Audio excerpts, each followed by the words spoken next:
Hello नमस्कार दोस्तों, स्वागत है आप सभी का हमारे यूट्यूब चैनल तत्काल एजुकेशन पे। दोस्तों उम्मीद करते हैं आप सभी बहुत अच्छे होंगे, आपकी तैयारी भी काफ़ी ज़बरदस्त तरीके से चल रही होगी।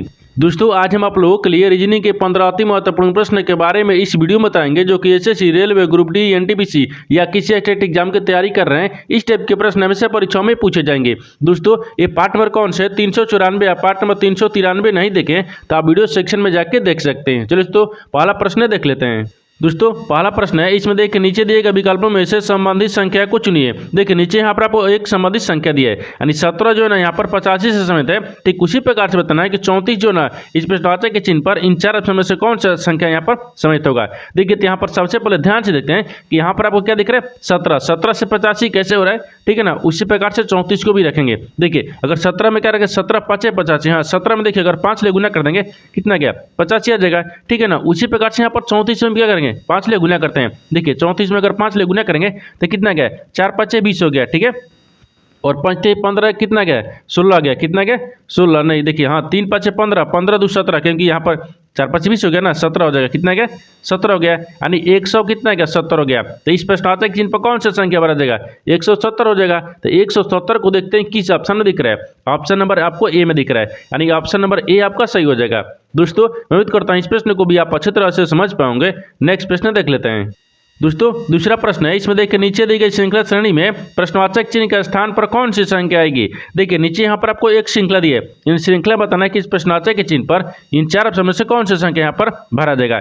देखिए तो यहाँ पर सबसे पहले ध्यान से देखते हैं कि श्रृंखला किस प्रकार से चल रहा है। ठीक है, देखिए यहाँ पर आपको 5 लेकर 8 हो रहा है, 8 ले यहाँ पर 17 हो रहा है, 17 से 44 हो रहा है, 44 ले 125 हो रहा है, 125 ले आपको अगला संख्या ज्ञात करना है। देखिए इन श्रृंखला को ध्यान से देखने के बाद में हमको क्या दिख रहा है, हमको यही दिख रहा है कि देखिए यहाँ पर आपको 5 लेके लिख रहे हैं, 8 लिख रहे हैं। अगर 5 में 3 को जोड़ देंगे 8 आ जाएगा, और 8 लेके लिख रहे हैं 17 लिख रहे हैं। 8 में अगर 9 को जोड़ देंगे 17 हो जाएगा, और 17 से क्या लिख रहे हैं, 44 लिख रहे हैं। तो 17 में अगर यहाँ पर क्या करेंगे, 27 को जोड़ देंगे। ठीक है ना, देखिए 27 को जोड़ देंगे 44 आ जाएगा, और 44 लेकर लिख रहे हैं 125 लिख रहे हैं। अगर 44 में यहाँ पर आपको कितना करेंगे, 81 को जोड़ देंगे तो कितना आ जाएगा, 125 आ जाएगा। तो 125 में कौन सी संख्या को जोड़ेंगे, जो अगला संख्या ज्ञात होगा। उससे पहले एक बार नीचे ध्यान से देखिए, ये क्या दिख रहा है, 3 से क्या हो रहा है, 9 हो रहा है। तो 3 से 9 हो रहा है, तो 3 में 3 से गुना करेंगे 9 आ गया, और 9 से क्या दिख रहा है, 27 दिख रहा है। तो 3 में 9 में भी क्या करेंगे, 3 से गुना करेंगे, 9 दिया 27, और 27 लेके लिख रहे हैं 81 लिख रहे हैं। तो 27 में भी 3 से गुना करेंगे 81 आ जाएगा। तो 81 में भी क्या करते हैं, 3 से गुना करते हैं। देखिए यहाँ पर 3 से गुना करेंगे, 81 में जब 3 से गुना कर देंगे ये 200 कितना देगा, 43 आ जाएगा। कितना क्या, 243 आ जाएगा, 243 आ गया। अब 243 को और 125 को आपस में जोड़ देंगे तो कितना आ गया, यानी 5 3 8 आ गया। ठीक है, और 4 2 कितना गया, 6 आ गया, और 2 1 3 आ गया। कितना दिख रहा है आपको, 368 दिख रहा है। यानी इस प्रश्नार्थक के चिन्ह पर कौन सा संख्या भरा जाएगा, 368 आ गया। तो 368 को देखते हैं किस ऑप्शन में दिख रहा है, यानी ऑप्शन नंबर ए में दिख रहा है। ऑप्शन नंबर ए आपका सही हो जाएगा। दोस्तों मैं उम्मीद करता हूँ इस प्रश्न को भी आप अच्छी तरह से समझ पाओगे। नेक्स्ट प्रश्न देख लेते हैं। दोस्तों तीसरा प्रश्न है, इसमें देखिए समर अपनी कक्षा में ऊपर से 31वें स्थान पर और नीचे से 13वें स्थान पर है, तो उसकी कक्षा में कुल कितने विद्यार्थी हैं। देखिए यहाँ पर सबसे पहले प्रश्न समझिए, इसमें बोल कर है, यहाँ पर क्या बोल रहा है कि समर है। ठीक है ना, समर अपनी कक्षा में ऊपर से कितने 31वें स्थान पर है, और नीचे से कितने दिख रहे हैं, यानी 13वें स्थान पर दिख रहे हैं। अब बताना है कि उसकी कुल कक्षा में ना कुल कितने विद्यार्थी हैं। देखिए अगर यहाँ पर क्या करिएगा, अगर इस तरह के सवाल पूछेगा, देखिए तो वीडियो को रोक और खुद अपने आप से बनाने की कोशिश करिएगा, और 15 प्रश्न में से अपने कितने प्रश्न सही किए हैं वीडियो को लास्ट में कमेंट में जरूर बताइएगा। और इस चैनल पर पहली बार आए तो चैनल को सब्सक्राइब कर बेल आइकन घंटी को प्रेस जरूर कर लीजिए, क्योंकि सबसे पहले इस तरह क्लास आपको मिलता रहे। देखिए तो यहाँ पर आपको क्या बोल रहा है कि समर जो है ना ऊपर से कितने 31वें स्थान पर है। ठीक है ना, और नीचे से कितना स्थान पर है, यानी 13वें स्थान पर है। ठीक है, ये 13वें स्थान पर है।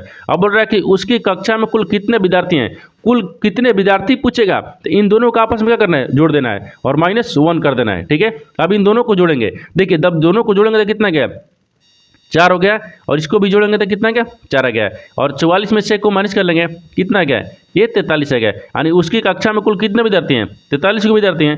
43 को देखते हैं किस ऑप्शन में दिया है, यानी ऑप्शन नंबर यहाँ पर किस में दिया है, तो ऑप्शन नंबर ए में दिया है। ऑप्शन नंबर ए आपका सही हो जाएगा। दोस्तों मैं उम्मीद करता हूँ इस प्रश्न को भी आप अच्छी तरह से समझ पाओगे। नेक्स्ट प्रश्न देख लेते हैं। दोस्तों 4 नंबर प्रश्न है, इसमें देखिए यदि संख्या यहाँ पर 87 31 542 में प्रत्येक विषम अंक में 1 जोड़ा जाए तथा प्रत्येक सम अंक में से 1 घटाया जाए तो इस प्रकार बनी नई संख्या में सबसे बड़े तथा सबसे छोटे अंकों के बीच का अंतर कितना होगा। देखिए यहाँ पर सबसे पहले प्रश्न समझिए, इसमें बोलकर है, ठीक है ना। यहाँ पर क्या बोल रहा है, ये बोल रहा है कि यहाँ पर एक संख्या दी है, इन संख्या में बोल रहा है कि विषम अंक में एक जोड़ देंगे और यहाँ पर सम संख्या में एक को घटा देंगे। घटाने के बाद में जो नई संख्या आएगा ना, उसमें बताना है कि देखिए बड़ी संख्या और छोटी संख्या के अंतर ज्ञात करना है, ठीक है। तो सबसे पहले संख्या को लिख लेते हैं, ठीक है ना। यहाँ पर संख्या के लिखे 87 31 दिया है। देखिए यहाँ पर आपको 87 रखते हैं, फिर यहाँ पर 31 हो गया, ठीक है। 87 31 542 दिया है, यहाँ पर 500 ये 42 दिया है, ठीक है ना, 42 दिया है। अब आपको क्या बोल रहा है कि विषम अंक में एक जोड़ा जाए, तो विषम अंक ये दिख रहा है, इसमें एक को जोड़ देंगे, ठीक है ना, ये 8 आ गया, ठीक है। ये भी विषम संख्या दिख रहा है, इसमें भी एक को जोड़ देंगे, ये 4 आ गया। एक भी विषम संख्या है, इसमें भी एक को जोड़ देंगे, कितना आ गया, 2 आ गया।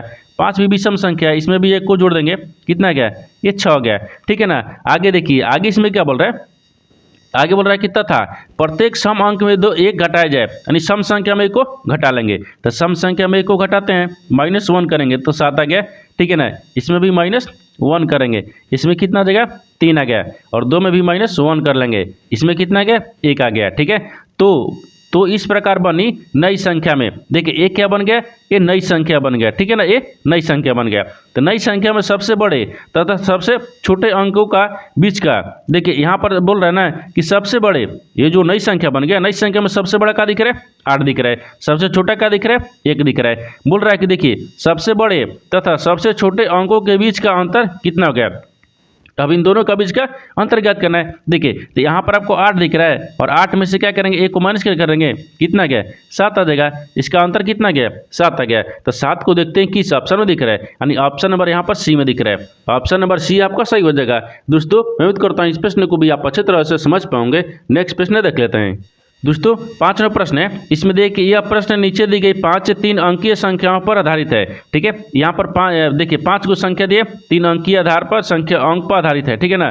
देखिए आगे आपको सवाल यहाँ से पूछ रहे ना, यदि सबसे बड़ी संख्या के पहले अंक को सबसे छोटी संख्या के तीसरे अंक में जोड़ा जाए तो परिणाम कितना होगा। देखिए यहाँ पर सबसे पहले प्रश्न समझिए, इसमें बोलकर है, देखिए इस तरह के जो सवाल है ना, आपको 2025 में एनटीपीसी का 24 में एनटीपीसी का एग्जाम हुआ था ना, उसमें कम से कम हर एक शिफ्ट में कम से कम 2 सवाल पूछ रहा था, ठीक है ना। अब आप जो 2025 में भी एनटीपीसी का हुआ है, इसमें भी आपको कम से कम 2 सवाल पूछ रहा है, ठीक है ना। इसको बनाने के लिए सबसे आसान तरीका क्या होता है, देखिए यह प्रश्न नीचे दी गई 5 3 अंकीय संख्याओं पर आधारित है। यहाँ पर आपको एक संख्या लिखा है, इन संख्या को देखने के बाद में हमको देखिए सवाल यहाँ से पूछ रहा है, यदि सबसे बड़ी संख्या के पहले अंक, ठीक है ना। देखिए तो यहाँ पर सबसे बड़ी संख्या कौन दिख रहा है, तो 788 दिख रहा है। देखिए यहाँ पर 788 हो गया, ठीक है ना, 788 हो गया, यानी ये बड़ी संख्या है, ठीक है ना। यहाँ पर क्या रखते हैं, बड़ी हो गया है, ये बड़ी संख्या हो गया है। आगे बोल रहा है कि देखिए बड़ी संख्या को सबसे छोटी संख्या के तो यहाँ पर सबसे छोटी संख्या कौन सा दिख रहा है,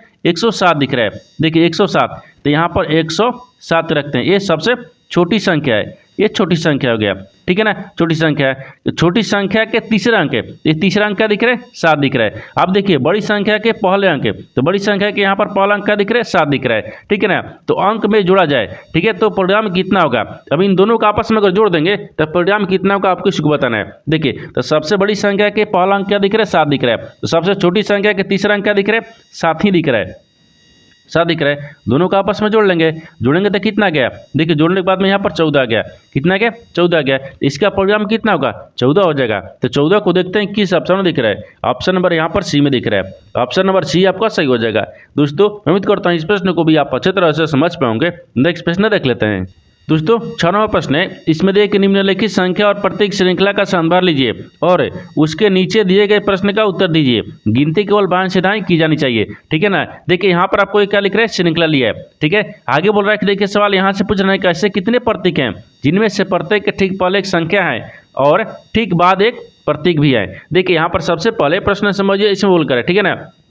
यहाँ पर क्या बोल रहा है कि निम्नलिखित संख्या प्रतीक श्रृंखला का संभार लीजिए और नीचे दिए गए प्रश्नों का उत्तर दीजिए। गिनती केवल बाएं से दाएं की जानी चाहिए, यानी इसका कहने का मतलब कि नीचे यहाँ पर हम एक श्रृंखला दिए, ठीक है ना। इन श्रृंखला में आपको बताना क्या है, सवाल देखिए यहाँ से पूछ रहा है ऐसे कितने प्रतीक हैं, यानी ऐसे कितने प्रतीक हैं, ठीक है ना, ऐसे कितने प्रतीक हैं जिनमें देखिए जिनमें से प्रत्येक के ठीक पहले एक संख्या है, जिनके पहले एक क्या होना चाहिए, संख्या होना चाहिए, ठीक है, संख्या है। और बोल रहा है कि और ठीक बाद में एक प्रतीक भी है, बाद में क्या है, प्रतीक है, ठीक है, ये प्रतीक है। यानी इसका कहने का मतलब क्या हो गया कि इसमें बताना है कैसे कितने प्रतीक हैं जिनके पहले एक संख्या है, जिनके बाद में एक प्रतीक भी है। तो यहाँ पर सबसे पहले प्रतीक को ढूंढते हैं, उसके पहले एक संख्या, उसके बाद एक प्रतीक को ढूंढेंगे। देखिए यहाँ पर क्या दिख रहा है, प्रतीक दिख रहा है, प्रतीक के पहले एक संख्या दिख रहा है, इसके बाद एक प्रतीक दिख रहा है, एक दिख गया, ठीक है, एक हो गया। और देखिए और कहीं इसमें दिख रहा है, प्रतीक के पहले प्रतीक और प्रतीक के बाद में यहाँ पर दिखना चाहिए, ठीक है। अब देखिए तो यहाँ पर देखिए ये प्रतीक दिख रहा है, प्रतीक के पहले संख्या भी प्रतीक के बाद ही संख्या गया, ये नहीं हो रहा है। अगर क्या रखते हैं, इसको रखेंगे, देखिए इसमें और कहीं दिख रहा है, ये परसेंटेज दिख रहा है, क्या प्रतीक है, प्रतीक के पहले संख्या, लेकिन प्रतीक के बाद में फिर प्रतीक नहीं दिख रहा है, ये नहीं दिख रहा है, ठीक है।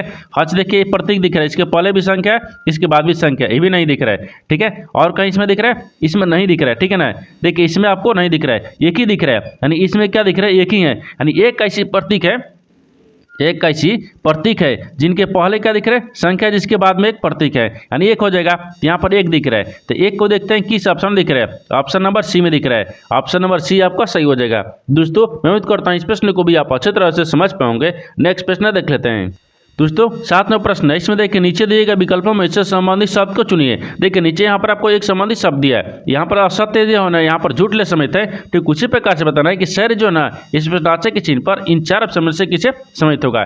देखिए तो यहाँ पर सबसे पहले ध्यान से देखते हैं, यहाँ पर असत्य, असत्य झूठ से कैसे समेत है, ठीक उसी प्रकार से शहर को रखेंगे। देखिए यानी असत्य, असत्य का समानार्थी शब्द क्या होता है, यानी झूठ होता है। जैसे देखिए यहाँ पर लिखते हैं, ठीक है ना, समानार्थी, ठीक है ना, ये समानार्थी शब्द को रखते हैं, ठीक है, समानार्थी शब्द हो गया, ठीक है, शब्द हो गया। देखिए यहाँ पर असत्य, असत्य का समानार्थी शब्द क्या हो गया, झूठ हो गया। उसी प्रकार से शहर, शहर का समानार्थी शब्द क्या हो जाएगा, यानी समानार्थी, ठीक है ना, समानार्थी शब्द, यहाँ पर क्या हो गया, शब्द रखते हैं, ठीक है, समानार्थी शब्द क्या हो जाएगा, तो यहाँ पर आपको यात्रा हो जाएगा, यानी यात्रा, ठीक है ना, जैसे यात्रा हो जाएगा, तो यात्रा दिख रहा है, क्या दिख रहा है, यात्रा हो जाएगा। देखिए एक बार फिर से समझिए, ये असत्य को बोल रहा है, ठीक है, असत्य झूठ से कैसे समेत है, और शहर क्या आपको बताना है। देखिए असत्य क्या, यहाँ पर आपको समानार्थी शब्द क्या होता है, झूठ होता है, असत्य क्या क्या होता है, झूठ होता है, ठीक है ना। उसी प्रकार से शहर, शहर का यहाँ पर समानार्थी शब्द क्या हो गया, यात्रा हो जाएगा। तो यात्रा को देखिए किस ऑप्शन में दिख रहा है, यानी ऑप्शन नंबर किस में दिख रहा है, तो ऑप्शन नंबर यहाँ पर आपको डी में दिख रहा है, ऑप्शन नंबर डी आपका सही हो जाएगा। दोस्तों मैं उम्मीद करता हूँ इस प्रश्न को भी आप अच्छी तरह से समझ पाओगे। नेक्स्ट प्रश्न देख लेते हैं। दोस्तों 8वां प्रश्न है, इसमें देखिए कि 6 मित्र जे के एल एम एन और ओ एक वृत्ताकार बेंच पर, यानी केंद्र से बाहर की ओर होकर देखिए मुंह करके बैठे हुए हैं, लेकिन ये जरूरी नहीं है कि इसी क्रम में हो, ठीक है ना। देखिए यहाँ बोल रहा है कि ओ और जे एन के ठीक बगल में बैठा है, यानी एम जे के दाईं ओर से ठीक बगल में बैठा है, यानी एन, देखिए एल एन के बाईं ओर से तीसरे स्थान पर बैठा है, तो एम के दाईं ओर से दूसरे स्थान पर कौन बैठा है। देखिए यहाँ पर सबसे पहले प्रश्न समझिए, इसमें बोल कर है, ठीक है ना।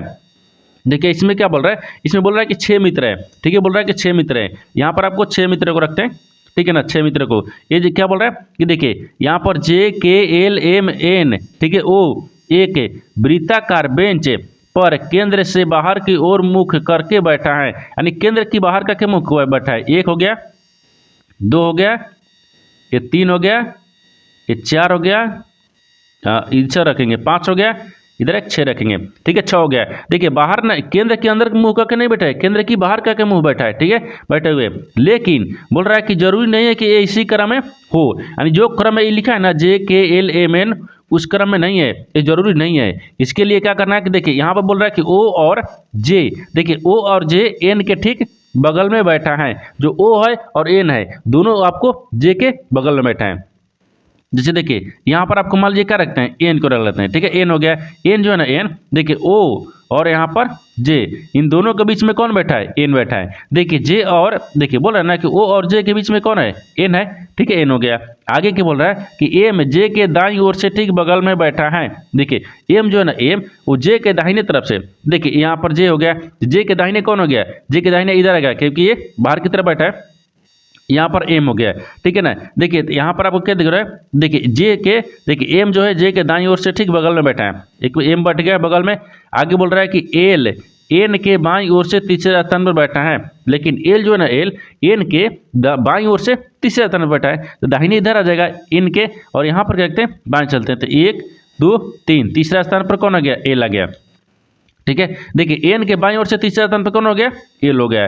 ठीक है ना, आगे बोल रहा है कि तो एम के, देखिए एम के दाईं ओर से, तो यहाँ पर आपको कौन सा हो गया, यहाँ पर आपको एक छूट गया, एक के हो जाएगा, यहाँ पर के को रखते हैं। ठीक है ना, अब देखिए आपको सवाल देखिए यहाँ से पूछ रहे ना कि दाईं ओर से देखिए एम के, ठीक है, एम के दाईं ओर से दूसरे स्थान पर कौन बैठा है, यानी एम के दाहिने ओर से, देखिए ए आपको एम दिख रहा है। ठीक है ना, एम दिख रहा है, एम के अगर दाहिने तरफ, क्योंकि देखिए ए आपको इधर बैठा है तो दाहिने आपको इधर हो जाएगा और बाएं आपको इधर हो गया। तो क्या बोल रहा है, देखिए एम के दाईं ओर से दूसरे स्थान पर, तो एम के दाहिने ओर से दूसरे स्थान पर कौन दिख रहा है, पहला स्थान पर एल हो गया, दूसरे स्थान पर क्या दिख रहा है, के दिख रहा है। ठीक है ना, यहाँ पर देखिए दाईं ओर से कौन बैठा है, के बैठा है, तो यहाँ पर आपको के हो जाएगा, एम के दाहिने ओर से के बैठा है, तो के को देखिए किस ऑप्शन में दिख रहा है, ऑप्शन नंबर बी में दिख रहा है, ऑप्शन नंबर बी आपका सही हो जाएगा। दोस्तों मैं उम्मीद करता हूँ इस प्रश्न को भी आप अच्छी तरह से समझ पाओगे। नेक्स्ट प्रश्न देख लेते हैं।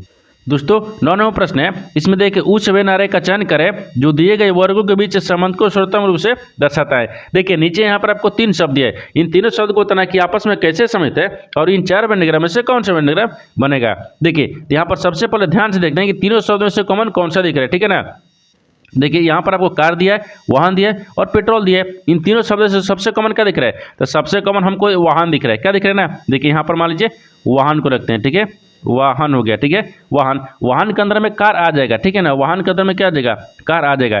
लेकिन कुछ कार क्या होता है, पेट्रोल का होता है, कुछ वाहन भी क्या होता है, पेट्रोल होता है। जैसे इसको क्या करेंगे, यहाँ पर रख लेंगे। ठीक है ना, ये क्या हो गया, ये पेट्रोल हो गया। क्या हो गया, पेट्रोल हो गया। देखिए ये सबसे कॉमन क्या दिख रहा है, वाहन दिख रहा है। ठीक है, देखिए वाहन, वाहन के अंदर में पेट्रोल आ जाएगा यानी कार आ जाएगा। ठीक है ना, और कार के देखिए यानी कुछ कार यहाँ पर क्या होता है, पेट्रोल का भी होता है और कुछ कार वाहन, वाहन भी क्या होता है, पेट्रोल का भी होता है, और कुछ पेट्रोल भी कार का होता है, कुछ वाहन भी होता है। यानी इस तरह का वेंडग्राम बनेगा। इस तरह का वेंडग्राम देखते हैं किस ऑप्शन में दिख रहा है, यानी ऑप्शन नंबर किस में दिख रहा है, ए में दिख रहा है। ऑप्शन नंबर ए आपका सही हो जाएगा। दोस्तों मैं उम्मीद करता हूँ इस प्रश्न को भी आप अच्छी तरह से समझ पाओगे। नेक्स्ट प्रश्न देख लेते हैं।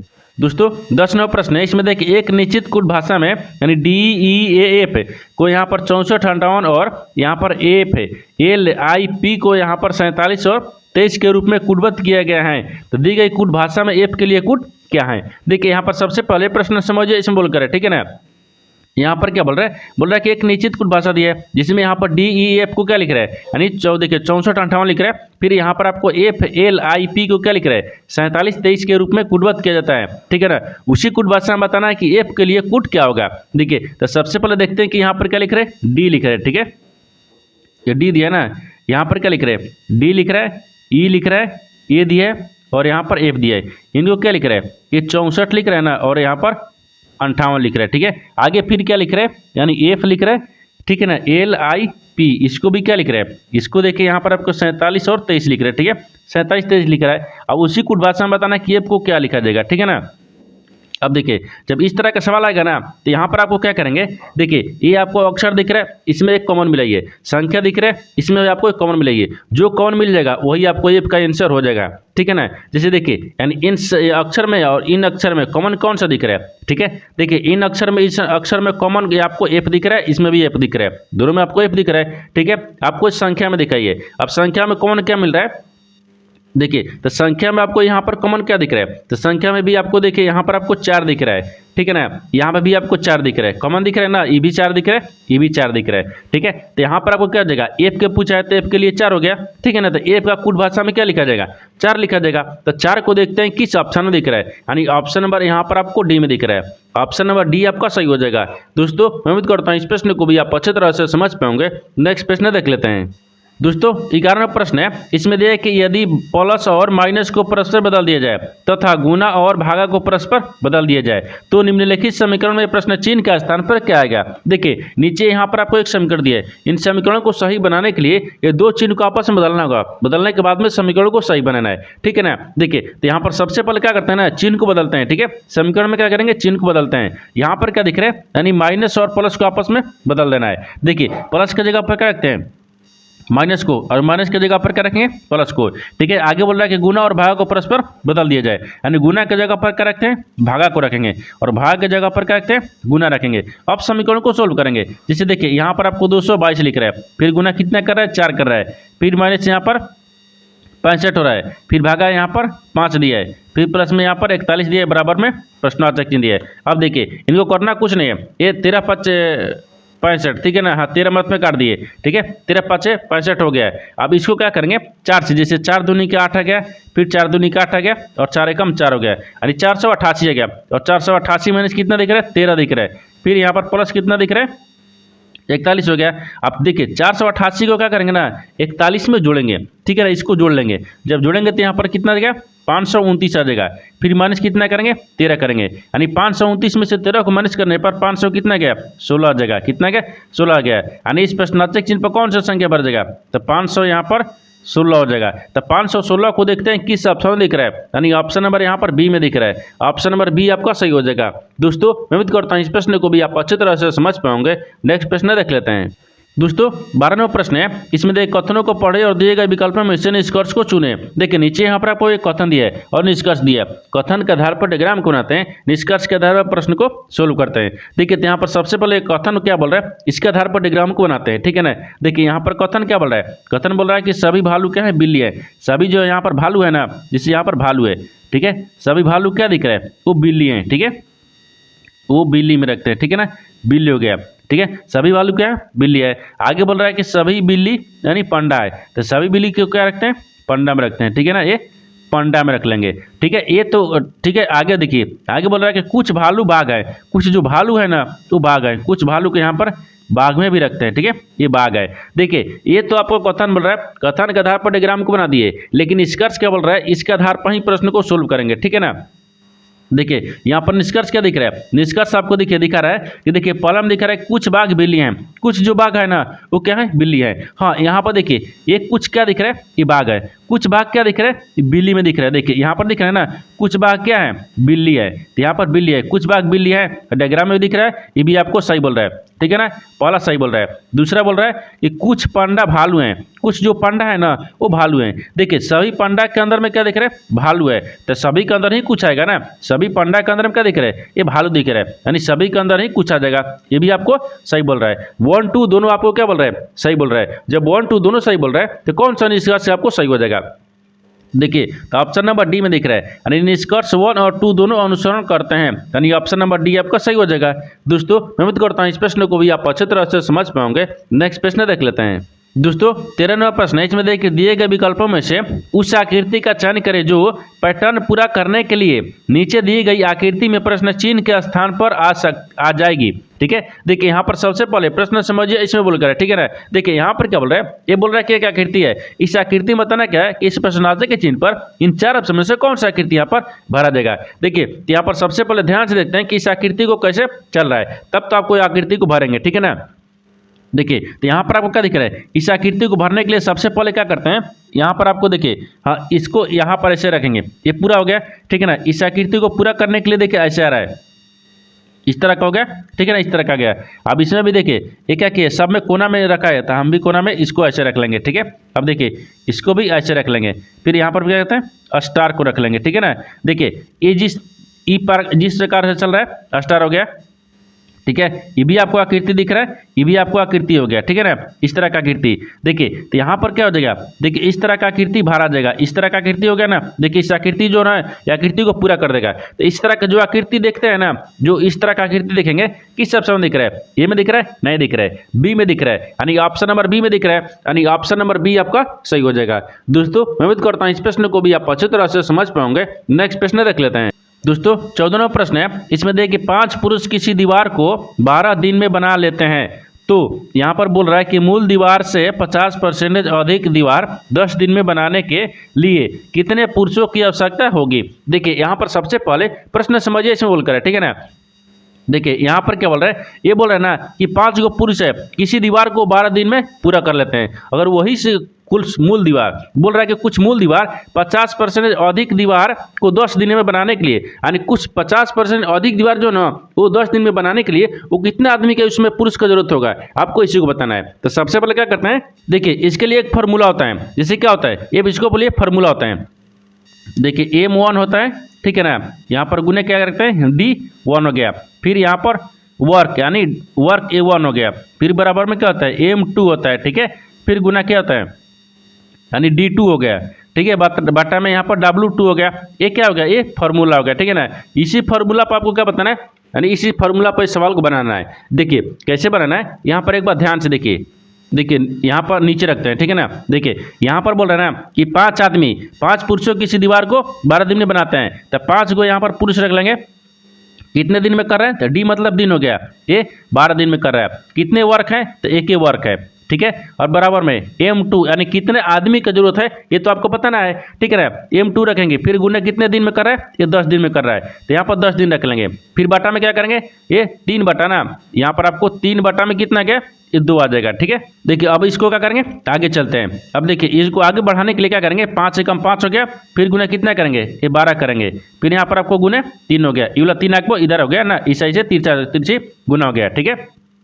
अब देखिए और बटा में कितना गया, यानी 2 हो गया, फिर गुने 10 आ गया। ये M2 पूछा है। अब देखिए 5 दूनी के 10, ठीक है ना, और यहाँ पर 6 दूनी के 12, ठीक है, और 3 दूना के 6, तो कितना गया, तितली के 9 आ गया, कितना है 9, कितना गया 9, यहाँ पर पुरुष आ गया, ये 9 पुरुष हो जाएगा, ठीक है ना। देखिए तो आपसे वही बोल रहा है कि 5 गो पुरुष है, किसी दीवार को 12 दिन में तब पूरा कर लेता है, ठीक है ना। तो वही अगर मूल दीवार को 50% अधिक में अगर दीवार को बनाने के लिए 10 दिन है ना, 10 दिन में कितने पुरुष की जरूरत होगा, तो यहाँ पर 10 दिन को देखिए, यानी 10 दिन लगाने के लिए यहाँ पर 9 पुरुष को जरूरत होगा। तो 9 पुरुष को देखते हैं किस ऑप्शन में दिख रहा है, ऑप्शन नंबर यहाँ पर आपको बी में दिख रहा है, ऑप्शन नंबर बी आपका सही हो जाएगा। दोस्तों मैं उम्मीद करता हूँ इस प्रश्न को भी आप अच्छे तरह से समझ पाओगे। नेक्स्ट प्रश्न देख लेते हैं। दोस्तों 15 प्रश्न है, इसमें देख कि एक रेलगाड़ी 90 किलोमीटर प्रति घंटा की चाल से चल रही है, ठीक है, वह 15 मिनट में कितने मीटर की दूरी तय करेगी। देखिए यहाँ पर सबसे पहले प्रश्न समझिए, इसमें बोलकर है, ठीक है ना। देखिए यहाँ पर क्या बोल रहे हैं, एक रेलगाड़ी है वो 90 किलोमीटर प्रति घंटा की चाल से चल रही है, वो 15 मिनट में ना कितना दूरी तय करेगी, आपको इसी को बताना है। देखिए 1 किलोमीटर क्या लिख रहे हैं, 15 किलोमीटर प्रति घंटा में, और यहाँ पर देखिए ये मिनट में क्या लिख रहे हैं, इसकी कितना लिख रहे हैं, ये 4 लिख रहे हैं, ठीक है ना। देखिए ये मीटर में क्या दिख रहा है, यहाँ पर आपको दूरी दिखा रहा है। देखिए यहाँ पर सबसे पहले क्या करेंगे, यहाँ पर आपको मीटर दिया है, एक रेलगाड़ी 90 किलोमीटर प्रति घंटा दी है। देखिए यहाँ पर दूरी बराबर कहता है, दूरी पूछा ना, दूरी तय कर रहे हैं, तो यहाँ पर दूरी बराबर होता है, ठीक है, दूरी बराबर कहता है चाल गुणे समय होता है, ठीक है ना, चाल गुणे समय, ठीक है। एक फॉर्मूला होगा, जैसे यहाँ पर रेलगाड़ी पूछा ना, रेलगाड़ी की दूरी तय करने के लिए क्या होता है, चाल गुणे समय होता है, चाल गुणे समय हो गया। लेकिन यहाँ पर चाल कितना दिया, देखिए 90 किलोमीटर में, तो 90 किलोमीटर ना, तो यहाँ पर पहले क्या करते हैं, इसको मीटर प्रति सेकंड में बदलते हैं, ठीक है ना। चाल कितना दिया है, तो यहाँ पर 90 किलोमीटर दिया है, तो 90 मीटर दिया है, यहाँ पर देख रहे हैं ना कि 90 किलोमीटर प्रति घंटा है। तो जब 90 किलोमीटर प्रति घंटा दिया है, इसको मीटर प्रति सेकंड में बदलने के लिए 5/18 से भाग करेंगे, ठीक है ना। 18 × 5 = 90 होता है, और 5 कितना गया, 25 आ गया, ठीक है ना। 5 × 25, 25 कितना गया, ये 25 कितना गया है, ठीक है ना। ये 25 में कितना आ जाएगा, तो 25 मीटर प्रति सेकंड आ जाएगा, ठीक है, ये मीटर प्रति सेकंड हो जाएगा, मीटर प्रति सेकंड में आ गया, ठीक है ना। अब वही देखिए ये 15 मिनट में दिया है, ये 15 मिनट दिया ना, इसको हम क्या करेंगे, इसको भी हम सेकंड में रखेंगे, क्योंकि ये चाल आपको सेकंड में ला दी है मीटर प्रति सेकंड में, हम क्या करेंगे यहाँ पर आपको मिनट को भी क्या करेंगे, यानी सेकंड में लाएंगे, ठीक है ना। मिनट को भी सेकंड में लाते हैं, तो यहाँ पर क्या दिखा रहा है, समय दिख रहा है, ठीक है ना। समय बराबर कितना दिया है, तो 15 मिनट दिया है, ठीक है ना, ये मिनट है क्या। इसको भी क्या करेंगे, चेंज कर देंगे, जब इसको भी चेंज करेंगे ना, देखिए यहाँ पर 15 हो गया, और 15 में क्या करेंगे, 60 से यानी गुना कर देंगे, क्योंकि 1 मिनट में 60 सेकंड होता है, और यहाँ पर 60 से भाग करेंगे, 15 मिनट दिया है, और 1 घंटा में कितना होता है, 60 मिनट होता है, तो 15 से गुना कर लेंगे, तो कितना देगा, जब 15 से गुना करेंगे तो यहाँ पर 90 आ गया, कितना 900 आ गया, ये 900 यहाँ पर सेकंड दिया है, ठीक है ना, 900 सेकंड। तो आपको क्या बन गया, समझ, देखिए यहाँ पर आपको देखिए ये चाल कितना गया, तो 25 मीटर प्रति सेकंड, ठीक है, और समय कितना गया, 900 सेकंड आ गया। तो चाल देखते हैं, चाल कितना दिया है, तो चाल आपको यहाँ पर 25 मीटर आ गया। देखिए चाल 90 किलोमीटर नहीं है, क्योंकि इसको निकालने के बाद में आपको कितना गया, चाल 25 मीटर आ गया। फिर है गुना, यहाँ पर समय कितना दिख रहा है, तो समय 15 मिनट दिख रहा है, लेकिन इसको हम क्या किए, चेंज किए हैं, इसको क्या करेंगे मिनट में, तो सेकंड में चेंज किए, कितना गया, 900 आ गया। देखिए यहाँ पर आपको 900 सेकंड में दिया है, ठीक है ना, यानी चाल आ गया, ठीक है। यहाँ पर समय दिख रहा है, अब इन दोनों का आपस में गुना करेंगे, जब दोनों का आपस में गुना कर लेंगे, देखिए तो यहाँ पर कितना आ गया, यानी 22,500, ठीक है, 22,500 यहाँ पर क्या आ गया, मीटर में आ जाएगा, ठीक है ना, ये मीटर हो गया। देखिए तो आपसे वही बोल रहा है कि 15 मिनट में कितने मीटर की दूरी तय करेगी, तो यहाँ पर 22,500 मीटर दूरी तय कर लेगी। तो देखते हैं कि 22,500 किस ऑप्शन में दिख रहा है, यानी ऑप्शन नंबर किस में दिख रहा है, डी में दिख रहा है। ऑप्शन नंबर डी आपका सही हो जाएगा। दोस्तों मैं उम्मीद करता हूँ इस प्रश्न को भी आप अच्छे तरह से समझ पाओगे। नेक्स्ट वीडियो में मिलते हैं, तब तक जय हिंद। दोस्तों इस चैनल पर पहली बार आए तो चैनल को सब्सक्राइब कर बेल आइकन घंटी को प्रेस जरूर कर लीजिए, क्योंकि सबसे पहले इस तरह क्लास आपको मिलता रहे। और इन सारे प्रश्न का PDF आपको टेलीग्राम पर मिल जाएगा, जो कि इस वीडियो का डिस्क्रिप्शन में लिंक दिया गया है।